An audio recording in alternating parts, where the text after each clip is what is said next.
सावन सोमवार की सावन का प्रथम सोमवार है। आपको बहुत सारी शुभकामनाएं सावन सोमवार की। आप सभी पर भगवान शिव की, जगत जननी मां जगदम्बा मैया पार्वती जी की अमृतमयी कृपा बनी रहे। आप पर सभी पर भगवान शिव अपनी कृपा दृष्टि बरसाएं और भगवान शिव जल्दी प्रसन्न होने वाले हैं। भगवान भोले भंडारी हैं, खुद कैलाश में रहते हैं, खुद पहाड़ों में रहते हैं। खुद के लिए भगवान ने घर बनाया था। चेले ने मांग लिया कि हमें आपका घर चाहिए, तो अपना बनाया हुआ सोने का घर शंकर जी ने दान कर दिया। ऐसे दानियों में श्रेष्ठ दानी भगवान शंकर, जिन्हें अवगढ़ दानी कहते हैं, अपना घर भी दान कर दिया। सोने की लंका जो रावण के पास है, ये शंकर जी का घर है। गृह प्रवेश कराने गया था तो शंकर जी ने कहा, दक्षिणा क्या लोगे पंडित जी? बोल दिया आपका घर ही दे दो। शंकर जी बोले जाओ दिया। ऐसे भगवान शंकर जी कैसे हैं? गोरे हैं कि काले हैं? शंकर जी कैसे हैं? गोरे हैं कि काले हैं? कैसे हैं? कैसे हैं शंकर जी? गोर रंग कैसा है? स्वरूप कैसा? गोरा काला? शंकर जी गोरे हैं कि काले हैं? बोलो जोर से, जोर से। गोरे हैं काले हैं? शंकर जी काले नहीं हैं, शंकर जी गोरे हैं। किसके जैसे गोरे हैं?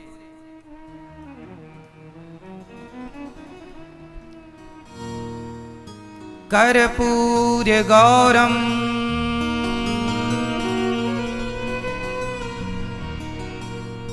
करुणावतारम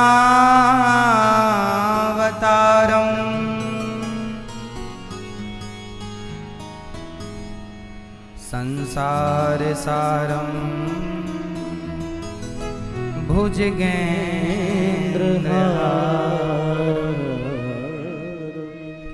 सदा वसंतम हृदयारविंदे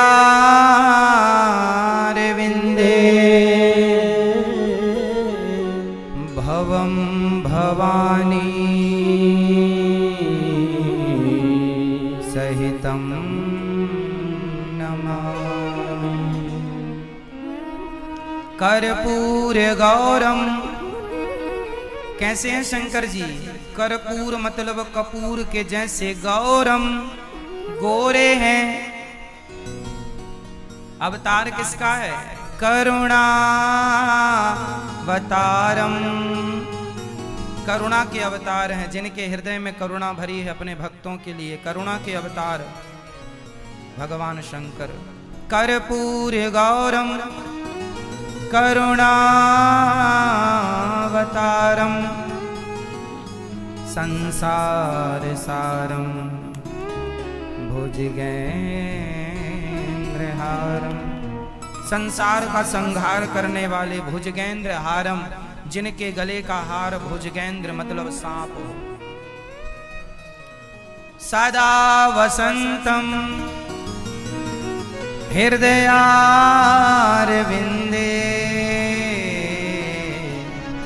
जिनके हृदय में सदा, हृदयारविंदे जिनके हृदय में सदा सीताराम बसते हैं, ऐसे भगवान शिव को भवम भवानी सहितम नमामि, भवानी के सहित शंकर जी को हम नमस्कार करते हैं। कर्पूर गौरम, शंकर जी काले नहीं हैं। शंकर जी गांजा नहीं पीते।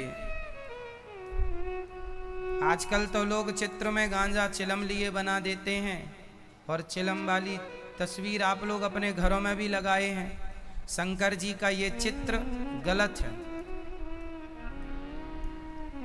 शंकर जी के हाथों में चिलम पकड़ा के आपने उनको अपने घर में रखा है, ये चित्र गलत है शंकर जी का। शंकर जी गांजा नहीं पीते हैं। शंकर जी को भांग धतूरा चढ़ती है, गांजा चढ़ता है ऐसा कहीं नहीं लिखा। गांजा पीते हैं ऐसा कहीं लिखा नहीं है शास्त्रों में। भांग धतूरा चढ़ता है। चढ़ता है मतलब जैसे तुलसी चढ़ती है भगवान नारायण को, ऐसे शंकर जी को बिल्व पत्र चढ़ता है, भांग और धतूरा चढ़ता है, पत्ते चढ़ते हैं।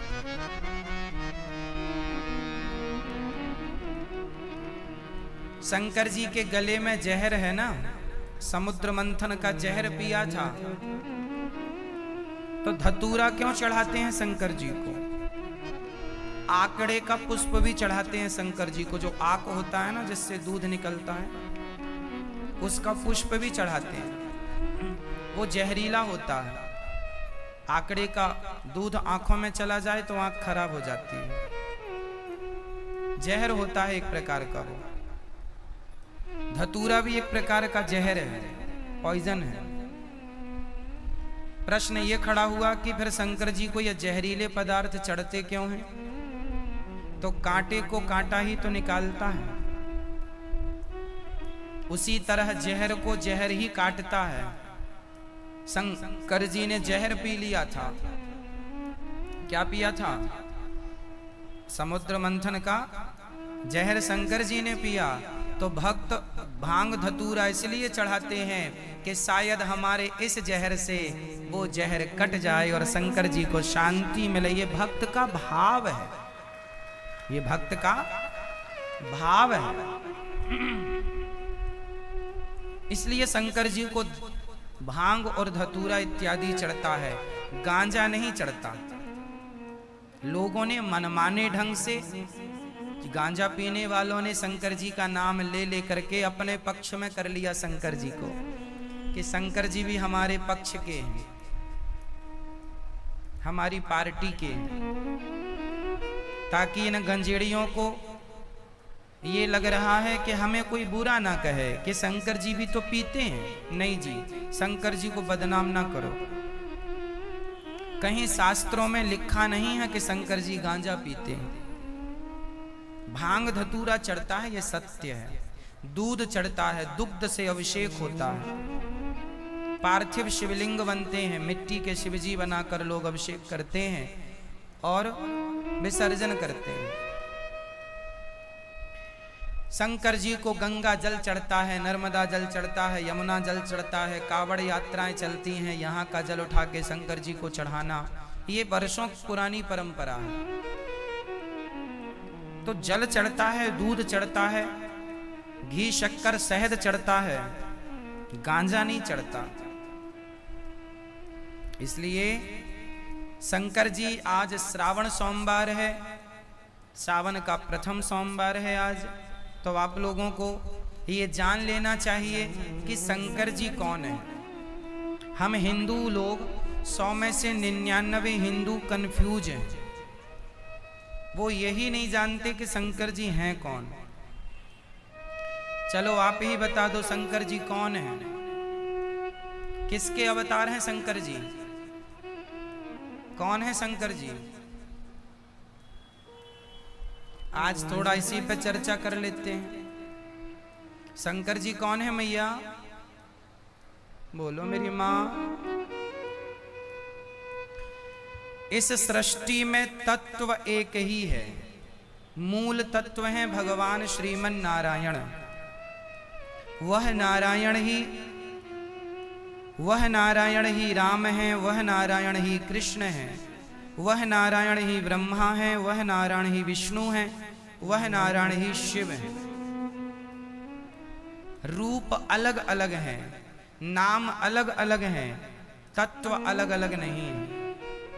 उदाहरण हमने आपको कई बार दिया है, आज फिर देकर समझाते हैं। जोर से बताओ ये क्या है? अंगूठी। बोलो, ये अंगूठी है। ये क्या है? कुंडल। ये कुंडल है। ये क्या है? माला। माला, कुंडल, अंगूठी। कितने हो गए? 3 हो गए। नाम भी 3 है, अंगूठी, कुंडल, बाला। नाम भी 3 है, रूप भी 3 है। इसका रूप अलग है, इसका रूप अलग है, इसकी आकृति अलग है।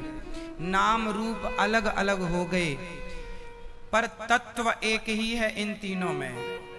तत्व मतलब धातु, मूल तत्व एक है, सोना। मूल तत्व क्या है? आभूषण 3 है, पर तत्व एक है, सोना। उसी प्रकार ब्रह्मा, विष्णु, महेश 3 रूप हैं, 3 नाम हैं, पर तीनों में तत्व एक ही है, श्रीमन नारायण तत्व। तो नारायण ही मूल तत्व हैं, मूल रूप हैं। वह नारायण ही ब्रह्मा के रूप में दिखते हैं, वही नारायण विष्णु हैं, वही नारायण शिव हैं, महादेव, महाकाल, कुछ भी कहो। 12 ज्योतिर्लिंग में कोई भी नाम आप ले सकते हैं, सब एक है। कई लोग शंकर जी को अलग मानते हैं और नारायण को अलग मानते हैं। कई लोग तो छोटा और बड़ा भी मानते हैं। कई लोग कहते हैं नारायण बड़े हैं, शंकर जी छोटे हैं, या शंकर जी बड़े हैं, नारायण छोटे हैं। ये छोटे बड़े का भेद कभी नहीं रखना चाहिए। को बड़ छोट कहत अपराधु, जो छोटे बड़े का भेद करता है वह अपराध है। जो हरि हरि और न भेदा, शास्त्र कहते हैं हरि मतलब नारायण और हर मतलब शंकर जी। हरि हरि और न भेदा, जो हरि जो और हर में जो शंकर जी और नारायण में अंतर मानता है उसे गौ हत्या का पाप लगता है। को बड़ छोट कहत अपराधु, ये अपराध है। लेकिन हम कुछ लोगों को जानकारी ना होने से इस पर ही डिबेट करते हैं, इस पर ही चर्चा करते हैं, और छोटा बड़ा कहने में उन्हें बड़ा मजा आता है। कई लोग तो राम और कृष्ण को भी छोटा बड़ा मानते हैं। कुछ लोग कहते हैं जी कृष्ण जी बड़े हैं, राम जी छोटे हैं। तो कुछ लोग कहते हैं राम जी बड़े हैं, कृष्ण जी छोटे हैं। आपके हिसाब से बताओ, राम जी बड़े हैं कि कृष्ण जी? कौन है? राम बड़े के कृष्ण? जोर से मैया आप बताएंगी। राम जी बड़े के कृष्ण जी? बोलो, कौन बड़े? राम जी बड़े। आप बताओ मैया कौन बड़े? आप बताओ कौन बड़े? आप बताइए कौन बड़े? आप बताओ मैया कौन बड़े? राम जी बड़े के कृष्ण जी? कौन? आप बताइए, आप बताइए। ये मैया कह रही हैं राम जी बड़े। मतलब हम लोग इतने बड़े हो गए, इतने बुद्धिमान हो गए कि हम लोग कृष्ण को छोटा मानने लग गए हैं। राम जी बड़े हैं, कृष्ण जी छोटे हैं। आज का तुच्छ प्राणी अपने आप को इतना श्रेष्ठ मान लेता है, इतना बुद्धिमान मान लेता है कि वो राम और कृष्ण को भी छोटा बड़ा कह देता है। क्यों? राम जी और कृष्ण जी में अंतर क्या है? बोलो।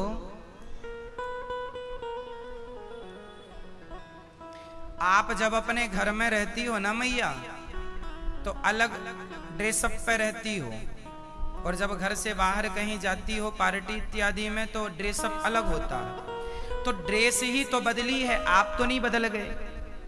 झाड़ू जो लगा रही थी अपने घर में वो भी आप ही थी, और मैडम बन के जा रही हो गाड़ी में वो भी आप ही हो। दोनों का ड्रेसअप अलग है। उसी प्रकार राम और कृष्ण का ड्रेसअप ही तो अलग है। हाथ में धनुष बाण ले लिए तो राम हो गए, बांसुरी ले लिए कृष्ण हो गए। केवल ड्रेसअप अलग है, वह तत्व तो एक ही है, भगवान श्रीमन नारायण ही। त्रेता में राम बन गए, द्वापर में जोर से बताओ मुझे जगन्नाथ जी में और बिहारी जी में बड़े कौन? ये मैया बताएंगी। मैया कौन बड़े? दोनों दोनों छोटे बड़े हैं, दोनों एक रूप में। उन्हीं का एक नाम जगन्नाथ जी है, उन्हीं नारायण का एक नाम बिहारी जी है, उन्हीं का एक नाम राम है, उन्हीं का एक नाम श्याम है, गोविंद है, गोपाल है, मनमोहन है, मदन मुरारी है, कृपा सिंधु है, भक्त वत्सल है, करुणा सागर है, दीन दयाल है। अनंत नाम हरि, अनंत हरि कथा अनंत। क्यों मैया? जगन्नाथ जी और बिहारी जी कौन है? जगन्नाथ जी कौन है बता दो जोर से। जगन्नाथ जी कौन है? कौन? जोर से, जोर से। जगन्नाथ जी श्रीमन नारायण हैं। जगन्नाथ जी कौन? जोर से पूरा। जगन्नाथ जी कौन? श्रीमन नारायण। द्वारिकाधीश जी कौन? अरे मेरी माँ बोलो ना जोर से, आज व्रत लगता है आप लोगों का। बोलो। बिहारी जी कौन है? श्रीमन नारायण। जगन्नाथ जी कौन? श्रीमन नारायण। ब्रह्मा जी कौन? विष्णु जी कौन? शिव जी कौन? शंकर जी कौन? महाकाल कौन? सब श्रीमन नारायण। राम जी कौन? श्रीमन नारायण। कृष्ण जी कौन? श्रीमन नारायण। गणेश जी कौन? रूप अलग है, तत्व एक है। तत्व। मिठाइयां अलग अलग हो सकती हैं, मिठाइयों के स्वाद अलग अलग हो सकते हैं, मिठाइयों के रंग और रूप अलग अलग हो सकते हैं, पर शक्कर अलग नहीं हो सकती। शक्कर सब में एक ही है। बता रहा हूं आपको, कुछ बातें बता रहा हूं। अगर आप पूरे श्रावण मास में कुछ न कुछ ऐसे साधन करते रहें तो शिव जी आपके ऊपर अवश्य कृपा करेंगे, और आप भोलेनाथ से जो मांगेंगे भोलेनाथ आपको वो ही देंगे। आपको क्या करना चाहिए उसके लिए? पहले तो हम सौभाग्यवती माता बहनों को कहते हैं, पूरे श्रावण भर माताओं बहनों को जितनी भी सुहागिनें सुन लें, आपके घर में सुख शांति समृद्धि आ सकती है अगर ऐसा प्रयास करें तो। क्या? पहला काम, प्रत्येक सुहागिन को पूरे श्रावण भर अपने हाथ में हरी चूड़ियां पहननी चाहिए। क्या करना चाहिए? अपने हाथ में हरी चूड़ियां पहननी चाहिए, वो भी कांच की। हालांकि ये हम समझ सकते हैं आजकल कितना कठिन है। आजकल तो चूड़ियां ही नहीं होती, कड़े होते हैं, कड़े। कोई डायमंड का, कोई गोल्ड का, और कोई एक चूड़ी पहन के रह रहते हैं। लेकिन नहीं, जिन माता बहनों, देखो आपका तो मुझे पता नहीं आप लोगों का क्या मानना है, लक्ष्मी जी कब प्रसन्न होती हैं? लक्ष्मी जी तब प्रसन्न होती है जब घर में रुनुक झुनुक करती हुई बहुएं घूमती रहे। जब बहुएं चलें तो वो रुनक झुनक, चाहे चूड़ियों की आवाज हो, पायलों की आवाज हो, कौंदनी की आवाज हो, वो छम छम करती हुई आवाज गूंजती रहे। सुहागिनों के सुहाग के श्रृंगार की मधुर ध्वनि जिस घर में गूंजती रहती है, वहां से 80% नेगेटिव जो शक्ति है वो घर से बाहर रहती है, तो लक्ष्मी वास करती है। हमने अपने घर की शांति को खुद ने घर से भगाया, भागी नहीं है। द्वंद्व कलेश, एक चूड़ी का मतलब क्या है? मतलब मैं अकेली रहना चाहती हूं, बाकी सबको निकालो। हाथ में इतनी बड़ी चूड़ी है, इतनी पहनने का मतलब क्या है? मैं सबके साथ, मेरे परिवार, मेरा हार व्यवहार ऐसे ही बढ़े, संख्या में रहे। हमारे यहां आशीर्वाद देते, दूधो नाव पूतों फलो। तो स्वागिनों को श्रावण मास में कुछ विशेष कार्य करने चाहिए, जो मैं आपको बता रहा हूं। अगर आप ऐसा करेंगी तो आपके घर में सुख समृद्धि बढ़ेगी, इसमें कोई दो राय नहीं, शांति भी प्राप्त होगी। पहली, हरी चूड़ियां पूरे श्रावण भर पहने। दूसरा, काले कपड़े श्रावण भर बिल्कुल न पहने। तीसरा, पैरों में वो पायल पहने जो आवाज करती हों, छम छम वाली आवाज करती हों, वो पहने। मंगल सूत्र अवश्य पहने। प्रत्येक सुहागिन अपनी मांग पूरी लंबी चौड़ी भरे। ये मैं आपको प्रसन्न होने का कार्य बता रहा हूं श्रावण मास में।